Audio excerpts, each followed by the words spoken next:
Salut à tous, on se prend une vidéo concernant le Ballon d'Or. On va essayer de voir qui sont les 5 prétendants principaux pour remporter ce titre. Parce que c'est vrai qu'on se rapproche de plus en plus, il y a des nouvelles règles et pour moi ça me paraît assez intéressant de voir pour l'instant qui est favori sans donner de nom et rentrer en détail parce que je compte faire une autre vidéo à la fin de la saison pour être plus clair et je vous dirai clairement qui va gagner le Ballon d'Or selon moi. La saison passée j'avais pronostiqué Messi et c'est arrivé donc je suis quand même assez content et j'espère pouvoir faire la même chose. Déjà pour commencer, de nouvelles règles comme je l'ai dit sont arrivées et il faut les prendre en compte. Le premier gros changement, c'est que maintenant le Ballon d'Or se joue que sur une saison et non pas sur une année. Et ça change tout, bien évidemment, parce que du coup, ce qui s'est passé en fin d'année précédente sera pris en compte contrairement aux autres années. Et bien évidemment que certains joueurs seront avantagés. En dehors de ça, ce qu'il faut prendre en compte maintenant, c'est que les trophées collectifs seront beaucoup moins pris en compte. En tout cas, ils auront une moins bonne importance. Et ce sera plus les stats et les performances individuelles des joueurs qui seront vus au premier plan. Donc c'est totalement possible qu'un joueur ne gagne pas la Ligue des Champions, mais qu'il remporte quand même le Ballon d'Or. Alors qu'avant, on a l'impression qu'il fallait à tout prix gagner la Ligue des Champions ou au moins aller en demi-finale. Là, c'est quand même différent. Et ce sera quand même assez intéressant de voir qui remportera le Ballon d'Or parce que c'est quand même bien différent, comme je l'ai dit, des autres années. Alors maintenant, on parlera des 5 prétendants et je vous donne mon avis personnel. Le premier, bien évidemment, qui vient en tête, c'est Karim Benzema. Il ne faut pas se voiler la face. Je suis fan du Barça. J'aime pas du tout le Real Madrid, mais il faut le dire, Benzema fait une saison exceptionnelle. Et en fait, ce qu'il faut prendre en compte, c'est que c'est un joueur vraiment qui porte énormément son équipe. Et vu qu'au Real Madrid, il y a une Karim Benzema dépendance, c'est même Carlo Ancelotti qui l'a avoué, bah, du coup, c'est puissant. Surtout que le Real Madrid est en demi-finale avec des champions. En Liga, ils sont premiers et ils vont certainement donc gagner le titre. Ils sont très très bien partis. Mais en plus de ça, c'est le meilleur buteur en Liga. C'est l'un des meilleurs buteurs en Ligue des Champions. Il est vraiment dans une forme exceptionnelle. Si on regarde ses stats, il y a très peu de joueurs qui peuvent s'asseoir sa table tout simplement. Et en plus de tout ça, il ne faut pas oublier qu'il a gagné la Ligue des Nations avec l'équipe de France. Ça, il faudra le prendre en compte. Et il a aussi gagné une super Coupe d'Espagne avec le Real Madrid. Donc franchement, à l'heure actuelle, il n'y a personne qui est aussi proche du Ballon d'Or que Karim Benzema. Et ça m'étonnerait que ça bouge jusqu'à la fin de la saison, mais il y a encore des trucs à prendre en compte et on en reviendra plus tard. Le second, c'est pas un ordre, hein, je dis ça comme ça, mais c'est Robert Lewandowski, bien évidemment. Ça fait 2 saisons qu'il est très proche du Ballon d'Or. Cette saison, il risque encore une fois de l'être. C'est un joueur qui fait une saison assez folle, meilleur buteur en Bundesliga, un des champions aussi fait partie des meilleurs buteurs.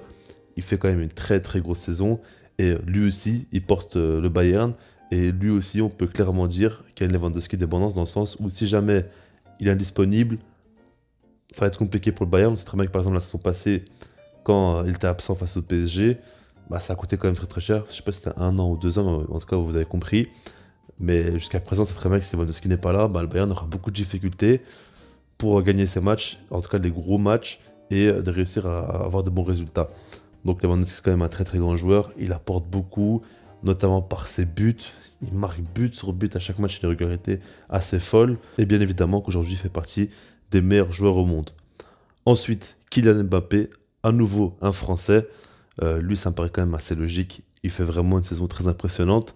Et alors qu'au PSG, il y a Messi et Neymar, on a vraiment un Mbappé qui sort du lot, mais de très très loin. C'est quand même très impressionnant. Alors certes, Neymar est souvent blessé et Messi, c'est sa première saison au PSG, donc il faut un peu de temps quand même pour s'adapter. Mais Mbappé, ce qu'il fait, c'est monstrueux. Franchement, c'est monstrueux. Il marque énormément, mais il fait marquer aussi beaucoup. Toutes compétitions confondues, c'est 30 buts et 20 passes D. Il est décisif 50 fois. Et il apporte énormément pour son équipe.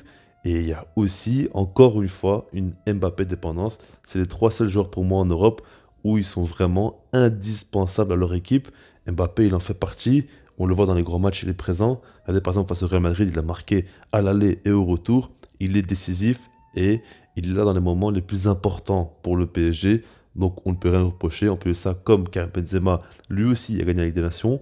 Maintenant que le PSG c'est plus compliqué, il va certainement gagner que la Ligue 1. Mais ça reste quand même de très grosses performances individuelles. Et comme je vous l'ai dit, il fait partie des meilleurs joueurs au monde. Maintenant, là on va passer pour moi à une catégorie un peu en dessous. Mais ça peut remonter. Parce que déjà par rapport à Sadio Mané, ce qu'il faut prendre en compte c'est que Mané a bien évidemment gagné la CAN. Ça, c'est quand même un très gros argument que les autres n'ont pas, parce qu'il y a des nations, pour moi, c'est en dessous un peu la valeur de la CAN. Vu que c'est toute nouvelle compétition avec des nations, ben, on ne peut pas encore le mettre très très haut. Et ça, c'est quand même une chose assez folle parce que c'est la première CAN de l'histoire du Sénégal. En plus, il a été meilleur joueur du tournoi. Donc pour moi, c'est un gros argument. Et surtout qu'avec Liverpool, il peut faire une saison grandiose et historique même. Parce que déjà, il a gagné donc, la Carabao Cup, ça, il faut le prendre en compte. Mais en dehors de ça, il peut gagner encore la Première Ligue, il peut gagner encore une fois une Cup en Angleterre, et il peut gagner la Ligue des Champions. Ça pourrait faire un quadruplé historique à Liverpool. Et je pense bien évidemment que si jamais Liverpool le fait, ça va marquer les esprits. Je le mets au-dessus de Salah par rapport à la CAN, par rapport à la qualification sur la Coupe du Monde, qui est quand même une chose très importante. Je pense que ce qu'il a fait en sélection le met au-dessus un petit peu de Salah, même si Salah fait quand même une saison exceptionnelle. Mais du coup, Mané est un réel présentant au Ballon d'Or, mais que si Liverpool arrive à gagner plusieurs titres et fait une très très grosse saison.